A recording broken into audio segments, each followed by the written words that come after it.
Andrew, good morning. Good morning, Matt. How are you? I am well, and we're talking about the cost of higher education. Why does it cost so much to begin with? You know, higher education for many years saw usually a double-digit percentage increase in tuition year over year.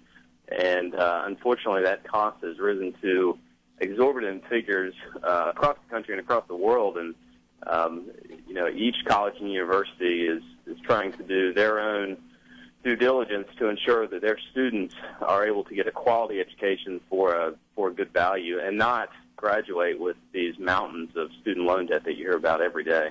Yeah, the bubble that burst in the housing market when people bought houses they could not afford. We're seeing the beginnings of that in the higher education market with student loans, people buying educations they can't afford, and then they go off to work jobs that don't pay near what they need to in order to pay off these loans. So I imagine that as a Catholic college and university who wants to provide higher education, you see this as probably an ethical issue to try and minimize costs. Absolutely. You know, nationally, 70% of graduates have some form of student loan debt. And the national average as far as the dollar figure is about $29,000 a year that students graduate with a four-year degree and have $29,000 to pay back. And if they're not in some sort of degree program that makes them employable after graduation, that's a real burden for them as they enter the workforce. You know, as being a Catholic institution of higher education, it's important for us, you're exactly right, ethically, to think about that and think about how can we best prepare our students to be marketable, to seek jobs that are well-paying, and that they don't have this mountain of student loan debt on their backs to begin their careers and their families. And that's something that's very important to us as an institution of higher education, and certainly important to our Catholic identity as well. Well, and it's a generational thing also. I'm 34 years old, full disclosure. I'm still paying off my student loans, and my dad graduated from the University of Tennessee, as I was just telling you off the air. I know that you did as well. And you get out of college in the 70s, and the job market's wide open. You can go right into the job market. You can get a job with benefits and be good to go, start your family right out of the gates. But people are marrying later because of student loans. People are having less kids because of student loans these days, aren't they? They are. It impacts every part of their lives, just like as many people compare this to a mortgage.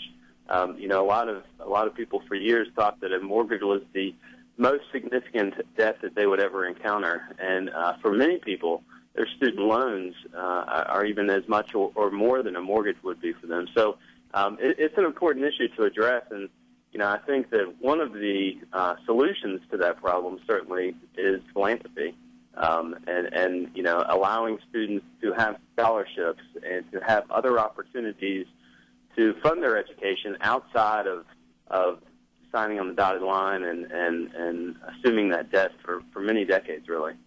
Well, there are many Catholics out there who have been very blessed financially. I know because I've met a few of them, and they've helped out Sacred Heart Radio in the past. I wonder if this might be a good chance to talk about how people who have benefited from financially from whatever field they happen to be in, to really think about creating scholarships for other people who want to go into that field so that they don't end up languishing in debt until they're 40. Absolutely. You know, it's philanthropy in higher education is not about helping an institution survive. It's about helping it thrive.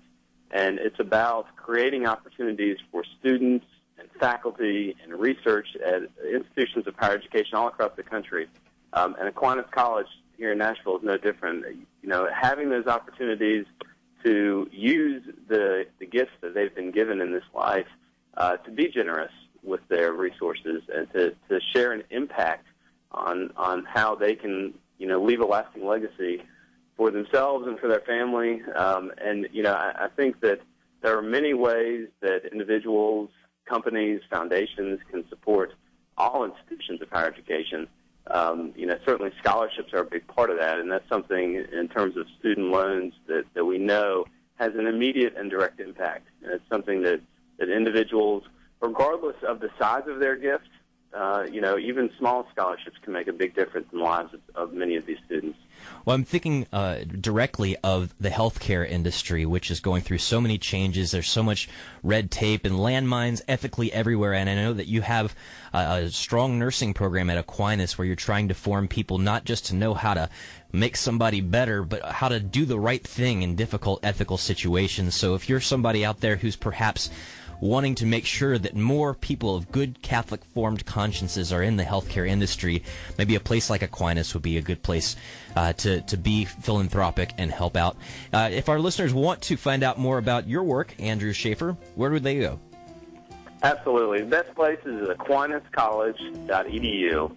And certainly for anyone who may be in the Nashville area now or in the future, we'd love to have you on campus and to tell you more about the college. But philanthropy in higher education is a solution to a large problem. And so whether it's Aquinas College or elsewhere, we certainly hope that everybody considers giving what they can to higher education in this country. All right. Thanks so much, Andrew Shafer. I'm Matt Swaim. That's all the time we have for today. Talk to you tomorrow.